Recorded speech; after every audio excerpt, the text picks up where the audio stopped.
الحمدللہ رب العالمین والصلاة والسلام علی سید الانبیاء والمرسلین وعلی آلہ وصحبہ اجمعین اما بعد فاعوذ باللہ من الشیطان الرجیم بسم اللہ الرحمن الرحیم۔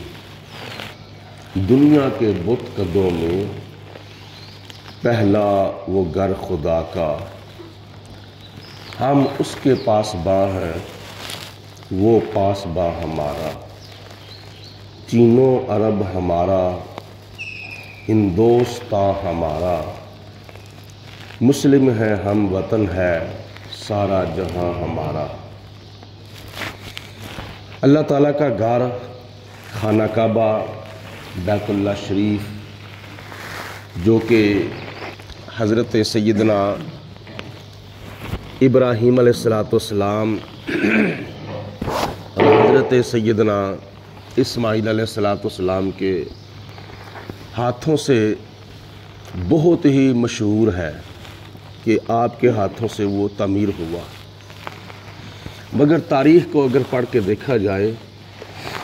تو اس سے بھی کئی ہزار سال پہلے اللہ تعالیٰ نے فرشتوں سے خانہ کعبہ بنوایا تھا۔ حضرت امام جلال الدین سیوطی رحمۃ اللہ تعالیٰ علیہ اور کئی بزرگوں نے لکھا ہے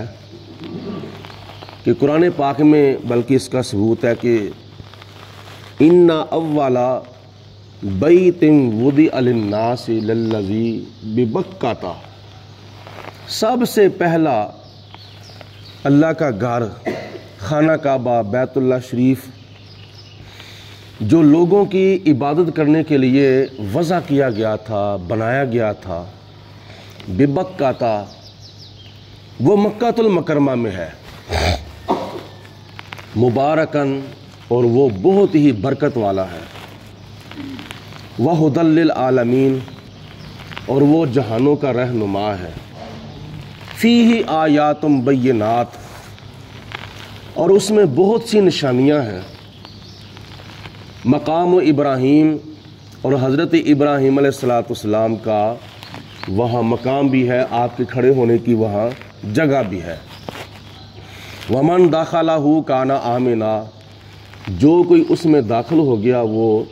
امن میں آ گیا۔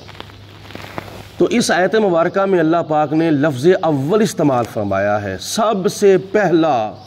وہ خدا کا گھر جو اس دنیا کے اندر اس زمین کے اوپر بنایا گیا تھا۔ جس طرح آسمان کے اوپر خدا کے دو گھر ہیں، ایک ساتویں آسمان پر اللہ کا گھر ہے اور ایک پہلے آسمان پر اللہ کا گھر ہے۔ جو ساتویں آسمان پر اللہ کا گھر ہے اس کو بیت المعمور کہتے ہیں، وہ بالکل آسمان کے سنٹر میں ہے، وسط میں ہے، ساتویں آسمان پر، اس کا نام ہے بیت المعمور، اور وہ فرشتوں کا خانہ کعبہ ہے۔ وہاں اللہ تعالیٰ کے بے شمار فرشتے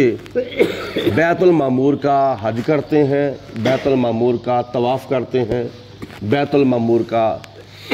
دیدار کرتے ہیں، اور پہلے آسمان کے بالکل سنٹر میں اللہ کا ایک گھر ہے جس کو بیت العزت کہتے ہیں۔ بیت العزت وہ بھی اللہ تعالیٰ کے فرشتوں کا خانہ کعبہ ہے، وہ بھی اللہ کا گھر ہے۔ اور نبی کریم علیہ السلام پر جب خدا تعالیٰ کی ذات نے قرآن پاک نازل فرمانا تھا لیلۃ القدر کے اندر، تو اللہ تعالیٰ کی ذات کے حکم سے جناب جبریل علیہ السلام نے لوح محفوظ سے سارے کا سارا قرآن اتار کر بیت العزت پہ لا کر رکھ دیا تھا، بیت العزت پر، یعنی پہلے آسمان پر۔ انا انزلناہ فی لیلۃ القدر، ہم نے اس قرآن کو لیلۃ القدر کے اندر نازل فرمایا ہے۔ نازل کا مطلب ہے یک بار سارا نازل فرما دیا ہے، انزلنا اس کا مطلب ہے سارا مکمل طور پر نازل کر دیا ہے۔ لیکن نبی پاک علیہ السلام پر تو قرآن پاک آہستہ آہستہ نازل ہوا تھا، 23 برس کے اندر تھوڑا تھوڑا کر کے نازل ہوا، اور اس کی وجہ یہ ہے خدا نے قرآن پاک میں فرمایا تنزیل من رب العالمین، اس کا معنی ہے تھوڑا تھوڑا کر کے نازل ہوا۔ مطلب یہ ہے کہ لوح محفوظ سے اللہ کے حکم سے جبریل علیہ السلام نے سارا قرآن پاک اتار کر مکمل طور پر بیت العزت پہ نازل کر دیا تھا بیک وقت سارے کا سارا، اور وہاں سے پھر تنزیل من رب العالمین تھوڑا تھوڑا کر کے حضور علیہ السلام پر اللہ پاک کی ذات نے نازل فرمایا تھا۔ تو یہ جو دو گھر ہیں نا اللہ تعالیٰ کے، ایک پہلے آسمان پر اور ایک ساتویں آسمان پر، ساتویں آسمان پر بیت المعمور اور پہلے آسمان پر بیت العزت، ان دونوں کے بالکل سید میں، ان کے بالکل سید میں زمین کے اوپر اللہ کے فرشتوں نے اللہ کا گھر بنایا تھا، جبکہ زمین نہیں تھی، صرف پانی ہی پانی تھا، نیچے صرف اور صرف پانی ہی پانی تھا۔ کچھ وہ فرشتے تھے جن کی ڈیوٹی اللہ پاک کی ذات نے زمین پر لگائی تھی، وہ آسمان پر نہیں جا سکتے تھے۔ تو یہاں نیچے والے جو فرشتے تھے ان کے دل کے اندر خیال پیدا ہوا کہ جس طرح آسمان کے فرشتے بیت المعمور کا اور بیت العزت کا طواف اور حج کرتے ہیں اور ان گھروں کا دیدار کرتے ہیں، ہماری چونکہ ڈیوٹی زمین پر ہے، ہم اوپر نہیں جا سکتے، تو ہمارے لیے کوئی یہاں کعبہ ہونا چاہیے، کوئی بیت اللہ ہمارے لیے بھی ہونا چاہیے جس کا ہم حج کریں، جس کا ہم طواف کریں، جس کا ہم دیدار کریں۔ تو اللہ تعالیٰ کی بارگاہ میں جب فرشتوں نے عرض کی تو خدا تعالیٰ کی ذات نے اجازت دے دی کہ تم بھی نیچے بنا لو۔ پانی کے اوپر پھر اللہ کے فرشتوں نے ہیرے، لال، جوہرات اور کئی اس طرح کی چیزوں سے اللہ کا بڑا خوبصورت پیارا گھر بنایا، اور اتنا خوبصورت گھر بنایا کہ جب باہر سے کوئی دیکھتا تھا تو اندر سے سب کچھ نظر آتا تھا، جب وہ اندر جا کے باہر دیکھتے تھے تو باہر سے سب کچھ نظر آتا تھا۔ کئی ہزار سال، بلکہ مفسرین نے لکھا ہے کہ حضرت آدم علیہ السلام کے 2000 سال پیدا ہونے سے پہلے، جناب آدم کے پیدا ہونے سے 2000 سال پہلے اللہ کی اجازت سے فرشتوں نے یہاں نیچے خانہ کعبہ بنایا، بالکل زمین کے وسط میں، زمین کے سنٹر میں۔ 2000 سال تک اللہ کے فرشتے اس خانہ کعبے کا حج کرتے رہے، خانہ کعبے کا دیدار کرتے رہے، خانہ کعبے کا طواف کرتے رہے۔ پھر خدا کی ذات بابرکات نے اس پانی کے اوپر آج جہاں مکہ المکرمہ کا شہر آباد ہے،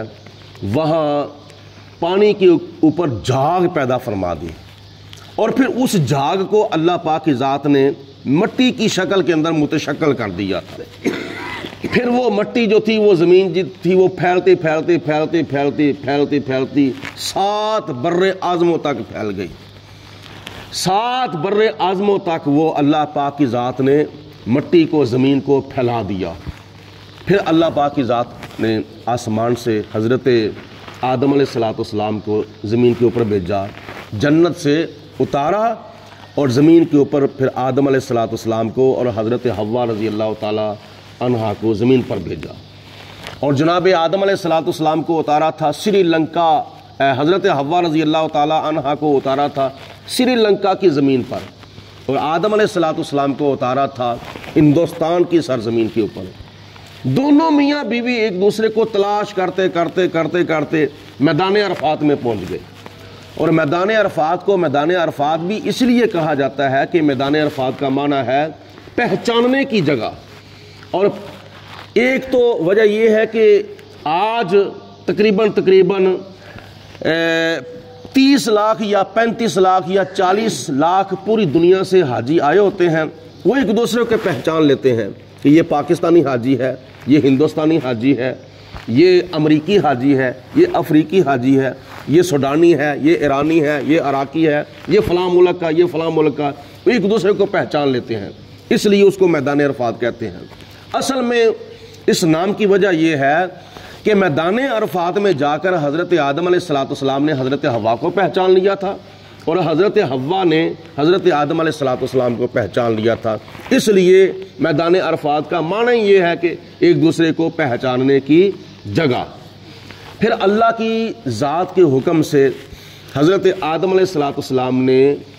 اس جگہ پہ خانہ کعبہ تعمیر کیا، بیت اللہ شریف تعمیر کیا، جہاں آج خانہ کعبہ بنا ہوا ہے، بالکل زمین کے وسط میں۔ اور آدم علیہ السلام نے پھر اس خدا کے گھر کو تعمیر کر کے اس کا طواف شروع کیا اور اس کا حج شروع کیا۔ پھر آدم علیہ السلام کی چونکہ نسل جو تھی وہ بڑھ رہی تھی چلتے چلتے، یہاں تک کہ حضرت آدم علیہ السلام کے ایک بیٹے حضرت شیس علیہ السلام نے خانہ کعبے کی از سر نو تعمیر کی، یا اسی گھر کی حضرت شیس علیہ السلام نے دوبارہ تعمیر فرمائی یا مرمت کی، اور یہ دوسری بار۔ پھر ایک وقت ایسا آیا حضرت نوح علیہ السلام کے دور میں، جب طوفان نوح آیا تو خانہ کعبہ کی دیواروں کو خدا کی ذات بابرکات نے آسمانوں پر اٹھا لیا، اور بنیادیں جو تھیں وہ زمین کے اندر ہی مدفون رہ گئی تھیں۔ اور حضرت ابراہیم علیہ السلام کا زمانہ آ گیا۔ جناب ابراہیم علیہ السلام نے پھر اللہ کے حکم سے اس گھر کی بیت اللہ شریف کی چوتھی بار تعمیر فرمائی تھی۔ پہلی بار تعمیر ہوئی فرشتوں نے، اور دوسری بار حضرت آدم علیہ السلام نے، اور تیسری بار آپ کے بیٹے حضرت شیس علیہ السلام نے، اور جناب ابراہیم علیہ السلام نے پھر اسی جگہ پر خانہ کعبہ کو چوتھی بار پھر تعمیر فرمایا تھا۔ اس سے اگلی بات انشاءاللہ تعالیٰ کل کے درس قرآن میں کریں گے۔ اللہ عمل کرنے کی توفیق عطا فرمائے۔ وآخر دعوانا ان الحمدللہ رب العالمین۔